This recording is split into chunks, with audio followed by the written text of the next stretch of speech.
Perkenalkan, nama saya Denny Chandra Dinata, kelas C pagi, Prodi Pendidikan Bahasa dan Sastra Indonesia.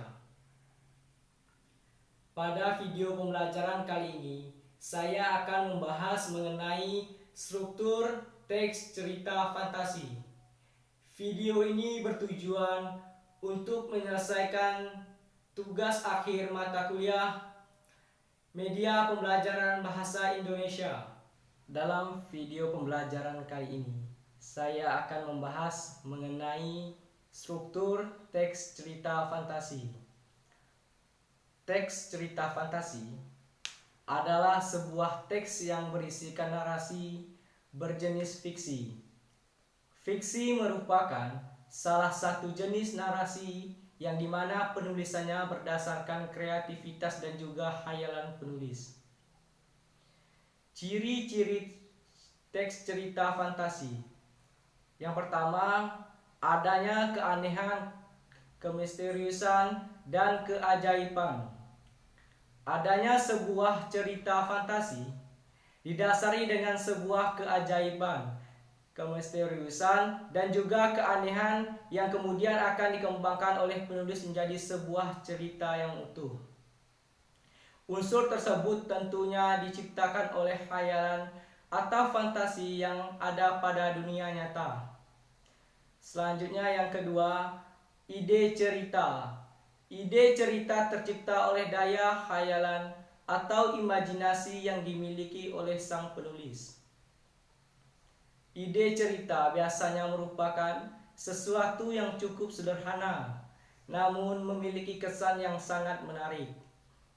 Tema yang biasanya dipakai pada teks cerita fantasi biasanya adalah gaib, supranatural, atau bisa juga futuristik.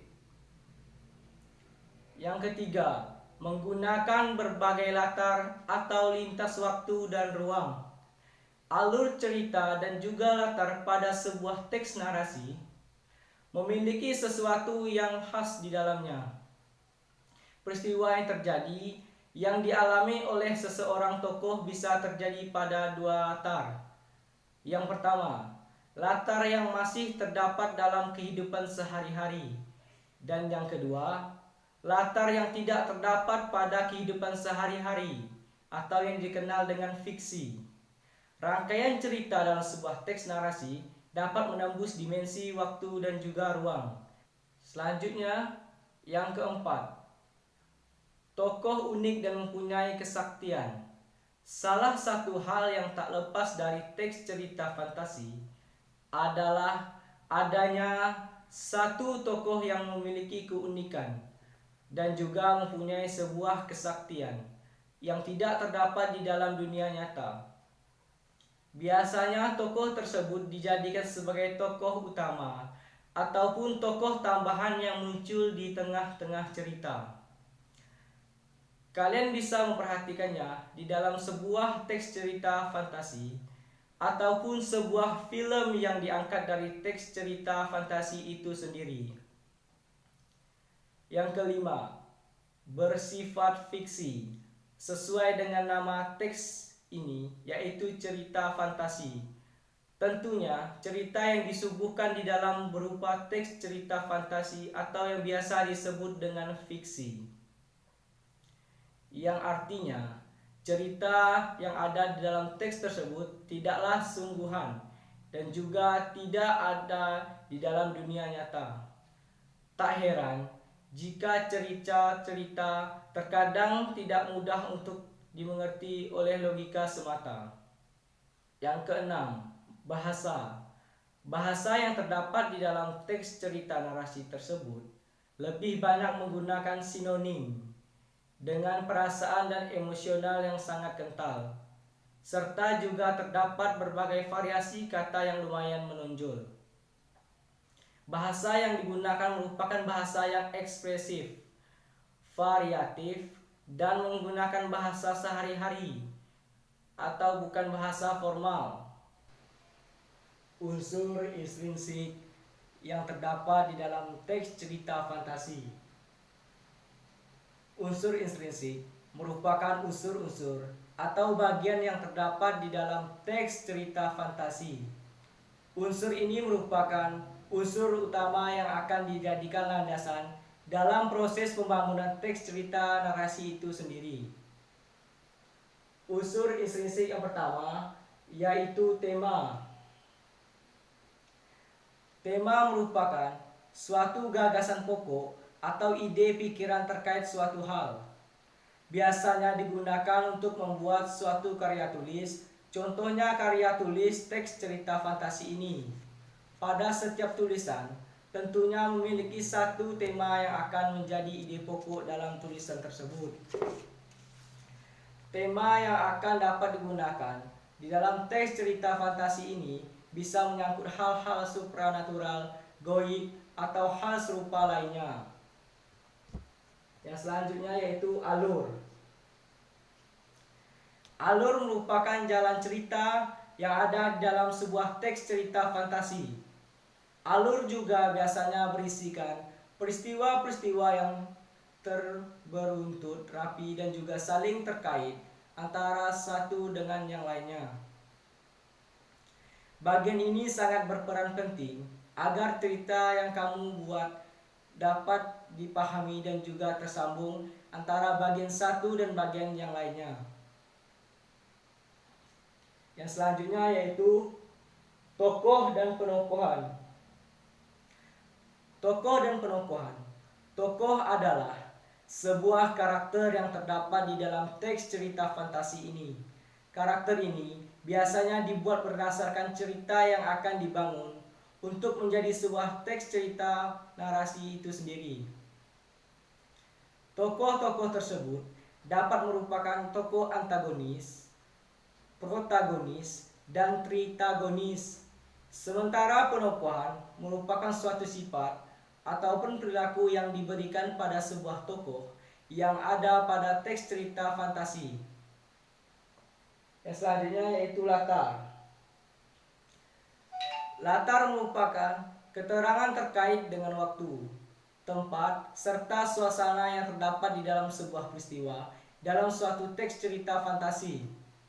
Latar juga merupakan salah satu bagian penting yang harus dimiliki dan disinkronasikan pada sebuah teks cerita fantasi. Selanjutnya yaitu sudut pandang. Sudut pandang merupakan posisi penulis di dalam sebuah teks cerita yang nantinya akan menjadi sudut yang dimiliki oleh pembaca. Sudut pandang berfungsi untuk membuat cerita menjadi lebih hidup dan agar sesuatu yang ingin disampaikan dalam cerita tersebut dapat disampaikan dan diterima dengan baik oleh pembaca.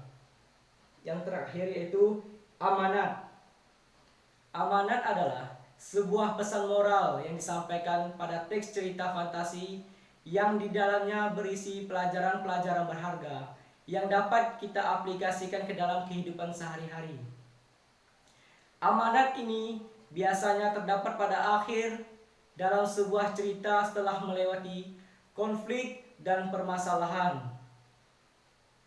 Selanjutnya, saya akan membahas mengenai struktur cerita fantasi. Yang pertama yaitu orientasi. Orientasi yang ada pada teks cerita fantasi ini berisikan pengenalan latar, nama tokoh, dan juga konflik yang dikembangkan oleh penulis. Berdasarkan deskripsi latar, nama tokoh, sampai dengan pengenalan konflik yang terjadi dalam cerita tersebut. Selanjutnya yaitu komplikasi. Komplikasi di dalam teks cerita narasi berisikan tentang sebab dari suatu peristiwa yang memunculkan akibat pada cerita tersebut sampai dengan masalah tersebut memuncak. Masalah tersebut kemudian dikembangkan dengan melakukan pengenalan seorang tokoh lain pada cerita, pengubahan yang terjadi pada latar cerita, atau bisa juga menembus ke zaman yang berbeda. Yang terakhir yaitu resolusi. Resolusi yaitu bagian resolusi yang terdapat di dalam teks cerita tersebut, berisikan tentang bagaimana masalah tersebut dapat diselesaikan. Kemudian, Resolusi tersebut dapat dikembangkan dengan cara melompati waktu, menggunakan sebab dan akibat bisa dibilang unik, sampai dengan unsur cerita kejutan. Yang terakhir, saya akan membahas mengenai variasi pengembangan struktur cerita fantasi. Yang pertama yaitu orientasi. Variasi-variasi pengembangan orientasi dapat dilakukan dengan penggambaran latar, pengenalan tokoh, dan pengenalan konflik.